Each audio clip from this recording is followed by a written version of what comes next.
కూటమి భేటీ వేళ ఢిల్లీలో లోక్సభ ప్రతిపక్ష నేత రాహుల్ గాంధీకి వ్యతిరేకంగా వెలిసిన పోస్టర్లు కలకలం సృష్టిస్తున్నాయి. కూటమి భాగస్వామి పక్షాలు రాహుల్ నాయకత్వంపై అసంతృప్తితో ఉన్నాయనే సంకేతాలను ఈ పోస్టర్లు బయటపెట్టాయి. గతంలో రాహుల్ను విమర్శిస్తూ ఎన్సీపీ, టీఎంసీ, డీఎంకే, ఆప్ అగ్రనేతలు చేసిన వ్యాఖ్యలను హైలైట్ చేశాయి.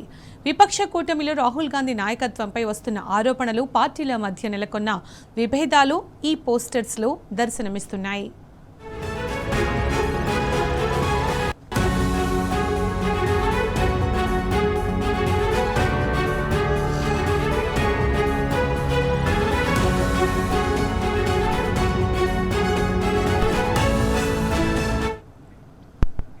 హెచ్సీఏ అధ్యక్షుడు అమర్నాథ్ నియామకం చెల్లదని హైకోర్టు స్పష్టం చేసింది. అంబడ్స్మన్ ఆర్డర్తో అధ్యక్షుడైన అమర్నాథ్ పదవి నుంచి వైదొలగాలని తేల్చి చెప్పింది. అమర్నాథ్ను హెచ్సీఏ అధ్యక్షుడిగా తొలగించాలని ఆదేశించింది. ప్రత్యేక సమావేశం నిర్వహించి కొత్త అధ్యక్షుడి ఎన్నిక నిర్వహించాలని హెచ్సీఏ సెక్రటరీకి ఆదేశాలు జారీ చేసింది.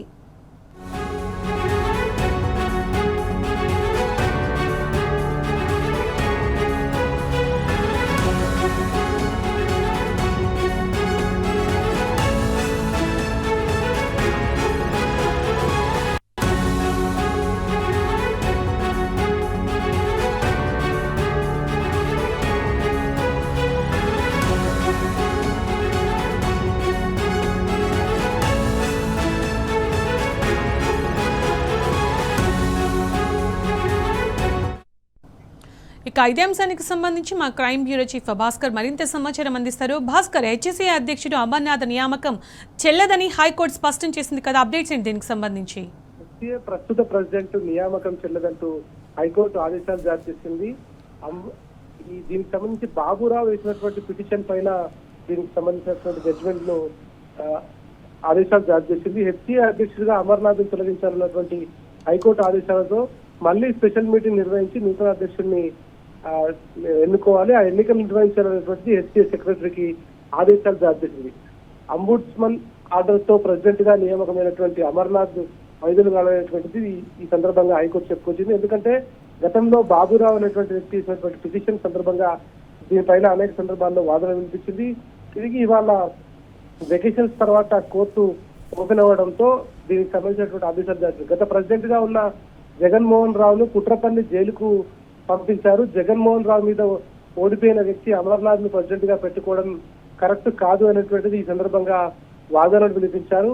ఈ నేపథ్యంలో బాబురావు వేసినటువంటి పిటిషన్ కు సంబంధించి మొత్తం ఆర్గ్యుమెంట్స్ అయ్యాయి. ఆ తర్వాత వెకేషన్స్ రావడం, ఇవాళ మళ్ళీ తిరిగి కోర్టు ఓపెన్ కావడంతో ఈ సందర్భంగా ఆదేశాలు జారీ చేయడం జరిగింది. మిగతా పోస్టులకు ఎలా ఎన్నికలు నిర్వహించారో ప్రెసిడెంట్ పోస్టుకు కూడా అలాగే ఎన్నికలు నిర్వహించాలనేటువంటిది ఈ సందర్భంగా హైకోర్టు చెప్పుకొచ్చింది. గత ప్రెసిడెంట్ గా ఉన్నటువంటి జగన్మోహన్ రావు పైన అనేక రకాల అవినీతి ఆరోపణలు చేశారు. కానీ అవన్నీ కూడా కుట్ర అనేటువంటిది తేలిపోయింది. ఓడిపోయిన వాడిని ఎలా ప్రెసిడెంట్ గా ఎన్నుకుంటారు అనేటువంటిది కూడా ఈ సందర్భంగా హైకోర్టు చెప్పుకొచ్చింది. ఓడిపోయిన వాళ్ళను ఎన్నుకోవడమే కాకుండా మళ్ళీ ఎన్నికలు పెట్టాలనేటువంటిది గుర్తించకుండా, ఈ రకంగా ఎన్నికలు నిర్వహించకుండా డైరెక్ట్ గా ఆయనను హెచ్సీఏ ప్రెసిడెంట్ గా నియమించడం పట్ల మాత్రం హైకోర్టు తీవ్ర స్థాయిలో మండిపడింది. ప్రస్తుతానికి ఈ ఇష్యూకు సంబంధించి మిగతా పోస్టులకు ఎలాగైతే ఎన్నికలు నిర్వహిస్తారో ప్రెసిడెంట్ పోస్టుకు కూడా ప్రజాస్వామ్యబద్ధంగా అలాగే ఎన్నికలు నిర్వహించాలి.